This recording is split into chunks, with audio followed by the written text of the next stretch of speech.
উদ্যোগ লৈছিল। আহোম বংশৰ লগত জড়িত 4খন ৰাজসত্ৰ বা ৰাজকীয় সত্ৰৰ ভিতৰত এই আউনীআটী সত্ৰও এখন অন্যতম। আহোম ৰাজ্যৰ পৃষ্ঠপোষকতাত ইয়ে প্ৰথম সত্ৰ। সাধাৰণতে বিশ্বাস কৰা হয় যে এই সত্ৰখন 1653 খ্ৰীষ্টাব্দত প্ৰতিষ্ঠা কৰা হৈছিল আহোম ৰজা জয়ধ্বজ সিংহৰ উদ্যোগত। প্ৰথম মুৰব্বী বা সত্ৰাধিকাৰ শ্ৰী শ্ৰী নিৰঞ্জন দেৱ গোস্বামী, যদিও এই ক্ষেত্ৰত বহুতে ইয়াৰ বিৰোধিতাও কৰে, তেখেত হয় বা নহয় ইয়াক লৈ কিছু বাক বিতণ্ডা আছে। সত্ৰখনৰ ইতিহাসলৈ যদি চোৱা যায়, সত্ৰখন যিটো বছৰত প্ৰতিষ্ঠা হৈছিল বুলি কোৱা হয় সেই বছৰটো সঠিকভাৱে ক'ব নোৱাৰি, এইটো বিতৰ্কমূলক এটা বিষয়। সৰ্বাধিক গ্ৰহণযোগ্য তত্ত্বই সত্ৰৰ উৎপত্তি 1653 খ্ৰীষ্টাব্দত বুলি কয়, যিটো মই আগত আপোনালোকক কৈ আহিলোঁ। আৰু সেই সময়খিনিত আহোম শাসনৰ অধীনত আছিল এই অঞ্চলসমূহ।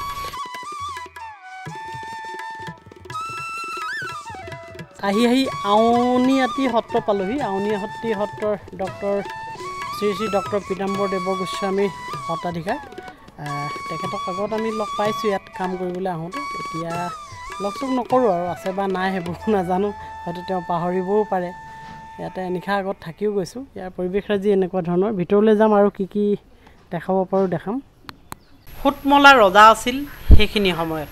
সত্ৰখন প্ৰতিষ্ঠা কৰাটো তেওঁৰ হিন্দু ধৰ্মক পৃষ্ঠপোষকতাত প্ৰদানৰ এক অংশ আছিল, য'ত তেওঁ কুৰুবাহী সত্ৰৰ পাঠকক এই নতুন সত্ৰখন স্থাপন কৰিবলৈ কয়। সত্ৰ প্ৰতিষ্ঠা হোৱাৰ পিছত তেওঁ বৈষ্ণৱ ধৰ্ম গ্ৰহণ কৰি আউনীআটী সত্ৰৰ প্ৰথম সত্ৰাধিকাৰৰ পৰা জয়ধ্বজ সিংহৰ নাম লাভ কৰে। কিন্তু আন ইতিহাসবিদসকলে এই সত্ৰখন প্ৰকৃততে সুতমলৰ পূৰ্ব ৰজা শ্বুটিংফাৰ নিৰ্দেশত 1644 খ্ৰীষ্টাব্দত প্ৰতিষ্ঠা কৰা বুলি বিশ্বাস কৰে।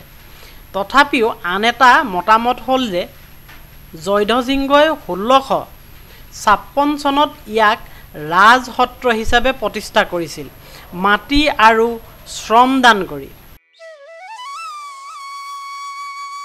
আউনীআটী সত্ৰৰ মুখ্য আৰু এটা আকৰ্ষণ আপোনালোকে গম পায়নে, যিটো তুলসী খুঁটা বুলি কওঁ, যিটো এতিয়া আপোনালোকে দেখি আছে, এয়া হৈছে তুলসী খুঁটা। আৰু ইয়াত লিখা আছে যে লাই খুঁটা, আৰু বেকেটত দিছে 1763 পৰা 1760 শকৰ ভিতৰত বুলি কৈছে। আহোম স্বৰ্গদেউ চন্দ্ৰকান্ত সিংহৰ দিনত আউনীআটী সত্ৰৰ 10ম সত্ৰাধিকাৰ শ্ৰী শ্ৰী কুশৰা ৰামদেৱ গোস্বামীৰ বিভিন্ন সংকটত পৰি সত্ৰ নিৰ্মাণ কৰা কাৰ্যত যেতিয়া অথিৰবিৰ হৈ পৰিছিল, সেই সময়ত এগৰাকী বিপ্ৰয়ে ৰাতি সপোন দেখুওৱা অনুসৰি গোসাঁইশ্বৰে ব্ৰহ্মপুত্ৰৰ পাৰৰ পৰা ভকতসকলৰ দ্বাৰা সত্ৰলৈ এটি বৃহৎ খুঁটা অনাইছিল, আৰু সেই বৃহৎ খুঁটাটিয়ে আছিল পাহাৰী তুলসী খুঁটা। হয়, আমাৰ ঘৰৰ আগত থকা সেই তুলসী গছজোপা কিমান সৰু, গতিকে তুলসীয়ে ঘৰৰ এটা খুঁটা হ'ব পাৰিলে আমি আচৰিত হৈ যাওঁ। এয়া পাহাৰী তুলসী খুঁটা বুলি কৈছে। হয় নেকি?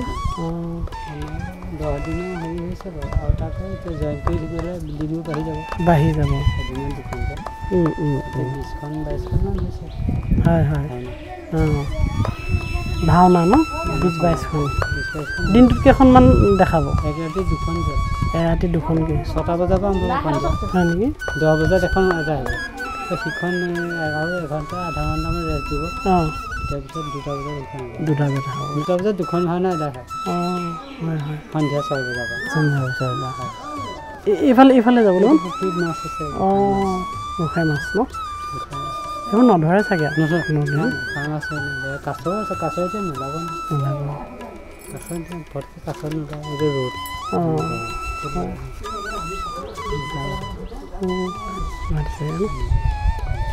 ঠিক আছে দিয়ক, ভাল তেনেহ'লে দেই। বোলা অকণমান ফুৰি আহোঁ এফালে।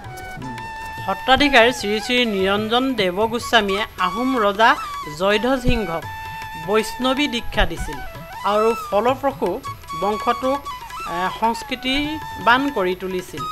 1200 দশকত দক্ষিণ পূব চীনৰ পৰা প্ৰব্ৰজন কৰা আহোমসকলক নিজস্ব ধৰ্ম থাকিলেও তেওঁলোকে চুহুং মুহুঙৰ সময়ৰ পৰাই হিন্দু পদ্ধতি বিশেষকৈ ব্ৰাহ্মণিক শক্তি পদ্ধতি গ্ৰহণ কৰিবলৈ আৰম্ভ কৰিছিল। প্ৰায়ে একচৰণ সন্ন্যাসীসকলক অত্যাচাৰ কৰিছিল। ইয়াৰ পিছতো আহোম বংশৰ আনুষ্ঠানিকভাৱে হিন্দু ধৰ্ম গ্ৰহণ কৰাটো কেৱল শ্ৰী শ্ৰী আউনীআটী সত্ৰৰ অধীনত জয়ধ্বজ সিংহৰ বৈষ্ণৱ দলত দীক্ষা লোৱাৰ লগে লগে হৈছিল। আউনীআটী সত্ৰখন বহুত চহকী। দেখি সেইটো গম পাব হে না চিজিল বস্তু বহাখিনি এইফালে আছে যে কি সুন্দৰকৈ কি সেইফালেও আছে কি সেইবোৰ দেখি আৰু বিশ্ববিদ্যালয়খন সিফালে আছে হয় নেকি? আউনীআটী বিশ্ববিদ্যালয় এইটো কম্পাউণ্ডতে আছে এইটো কম্পাউণ্ডত আমি পোনে যে সোমাই আহিলোঁ সেইকেইটা তাতে চাইনবোৰ্ড আছে। আউনীআটী সত্ৰ 4খন ৰাজসত্ৰ বা ৰাজকীয় সত্ৰৰ ভিতৰত অন্যতম হৈ পৰে। আন কেইখন হ'ল দক্ষিণপাট, গড়মূৰ আৰু কুৰুৱাবাহী। ইয়াত বোলে মাছ পোৱা যায় হেনো। ইয়াত মাছ আছে, গোঁসাই মাছ বুলি কয়। তাকে চাওঁচোন, মুড়ি চুৰি আমি লৈ অনা নাই। মুড়ি সেইটো অগাড়ি থাকিলে ন, নহ'লে যিহেতু দি দিলে ওলাই বোলে মাছ। এতিয়াতো নোলাব আৰু। আহোম ৰজাসকলে বিভিন্ন সত্ৰৰ ভিতৰত আউনীআটীক সৰ্বোচ্চ পদবী বুলি গণ্য কৰিছিল। জয়ধ্বজ সিংহৰ দীক্ষাৰ পিছত আহোম ৰজাসকলে ব্ৰহ্মসংহতিৰ বৈষ্ণৱসকলক বহুলাংশে অত্যাচাৰৰ পৰা ৰক্ষা কৰিছিল যদিও আন সংহতিৰ সত্ৰসমূহৰ সন্ন্যাসীসকলক অত্যাচাৰ চলাই গৈছিল। গদাধৰ সিংহৰ শাসনকালৰ বাহিৰে য'ত ব্ৰহ্মসংহতিৰ সূত্ৰসমূহে অত্যাচাৰৰ সন্মুখীন হৈছিল। ব্ৰহ্মসংহতিৰ সত্ৰ আৰু আন সত্ৰৰ সম্পৰ্ক ঐতিহাসিকভাৱে জটিল হৈ আহিছিল। জয়ধ্বজ সিংহৰ ৰাজত্বকালত সংহতিৰ অন্যতম প্ৰাথমিক সত্ৰ মায়ামৰা সত্ৰ মঠ ৰজাৰ অত্যাচাৰৰ ভয়ত আত্মগোপন কৰিবলগীয়া হৈছিল।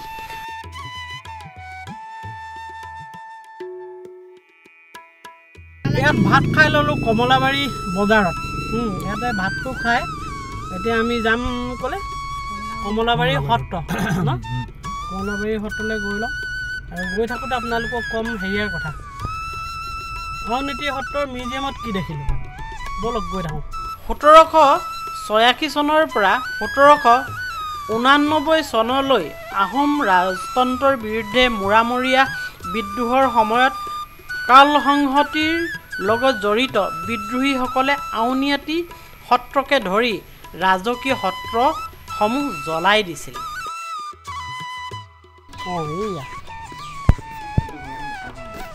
দেখি পোৱা নাযায়। কমলাবাৰী উত্তৰ কমলাবাৰী সত্ৰলৈ আহিলে প্ৰথম সন্মুখ দ্বাৰ দেখি যেন কোনখিনিত আছে ধৰিবই নোৱাৰি, কিন্তু ভিতৰলৈ সোমাই আহিলে দেখিব এনেকৈ অকণমান ভিতৰলৈ আহিলে ইয়াতে চেণ্ডেল টেণ্ডেল খুলিবলৈ ব্যৱস্থা আছে। শ্ৰী শ্ৰী উত্তৰ কমলাবাৰী সত্ৰ 1595 হওক। ইয়াত চেণ্ডেল খুলি লওঁ, মানে জোতাহে আছে মোৰ, চেণ্ডেল নাই।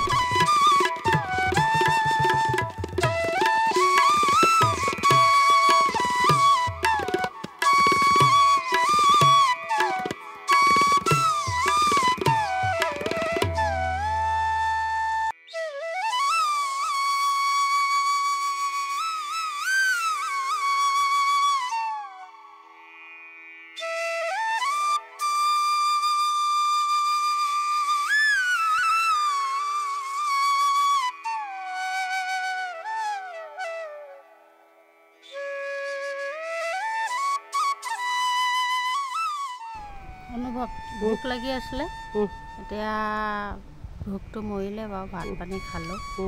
এতিয়া আহিছোঁ আমি উত্তৰ কমলাবাৰী সত্ৰ। ধুনীয়া লাগিছে ঠাইডোখৰ, ইখনতকৈ সিখন মানে ভাল লাগি গৈ আছে আৰু এইটো পিছত সেইটো তেনেকুৱা।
গছজোপা ধুনীয়া লাগিছে।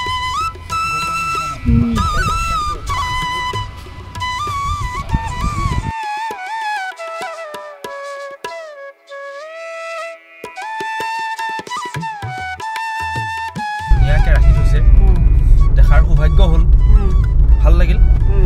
তেওঁলোকে যিবোৰ থালত খানা গ্ৰহণ কৰিছিল তাৰ লগতে লাচিত বৰফুকনৰ যি হেংদাং, সেই হেংদাংখনো দেখাৰ সৌভাগ্য হ'ল। গতিকে খুব ভাল লাগিল আৰু আমাৰ উপকূল বেটাই আচলতে কিছুমান কথা মনত ৰাখি আহিছে। সি ক'লে বৰ সুখী হ'লোঁ হয় এই ফুলে কি তাতে স্পেচিয়েলি আছিলে ন দাদা? সি নোৱাৰে ক'ব, মন নাই মাতো আৰু দেউতা আছে, দেউতাই নকয়। ৰজাদিনীয়া আগৰ গদাধৰ সিংহৰ দিনৰ কাঁহী বাতি, তাৰপিছতে বান কাঁহী, ৰূপৰ বঁটা, হাতী দাঁতে নিৰ্মিত লাঠি, তাৰপিছতে হাত, তেনেকুৱাকৈ বিভিন্ন ধৰণৰ বস্তু তাত দেখা পালোঁ, ভাল লাগিলে। বিশেষকৈ আউনীআটী সত্ৰখন, গোটেই 3খন সত্ৰৰ ভিতৰত আউনীআটী সত্ৰখন বেছি ভাল লাগিলে, ছিষ্টেমেটিক ভাল লাগিলে যথেষ্ট। আউনীআটী সত্ৰ সেইখিনিয়ে আৰু দেউতাই নকয়। আচলতে কেমেৰা আগত চবেই ক'বলৈ বেয়া পায়। আমি দেখিলোঁ গদাধৰ সিংহৰ হেংদাঙো দেখিলোঁ হয় নাই? লাচিত বৰফুকনৰ হেংদাংখন বেছি দীঘল হে, প্ৰায় 5 ফিটমান হ'ব, প্ৰায় 5 ফুটমান হ'বই। আৰু ইখন কিন্তু গদাধৰ সিংহৰ যিখন ব্যৱহাৰ কৰিছে সেইখন সৰু আৰু 4.5 ফুট লগা ধৰণৰ। এইকেইটা ভাল লাগিলে। আৰু এই যে খৰম দেখিলা নাই? আৰু এযোৰ খৰম সেই অন্তি সত্ৰৰ পুৰণা সত্ৰাধিকাৰ নাই চাগে, তেওঁ খৰমযোৰ যে থৈ দিছে ই ডাঙৰ হে। লাহে লাহে খৰমবোৰ সৰু সৰু হৈ হৈ আহি আছে, আৰু তাৰ পাছত যিসকল আহিছে তেওঁলোকৰ খৰমবোৰ লাহে লাহে সৰু হৈ গৈ আছে। তেখেতৰ দেখি আচৰিত লাগিছে মানে। তেখেতৰ নামটো কি? কুসুম কিবা এটা আছিলে দেই, কুসুম কিবা এটা আছিলে, নামটো পাহৰি দিলোঁ, মনত নাথাকে না। আৰু তেওঁৰ খৰমযোৰ প্ৰায় কিমান 1.5 ফুটমান হ'ব, 1.5 ফুট মানে ইফালে 6 ইঞ্চি, 12, 13, 14, 15, 16, 17, 18 ইঞ্চিমান দীঘল হ'ব হয়নে?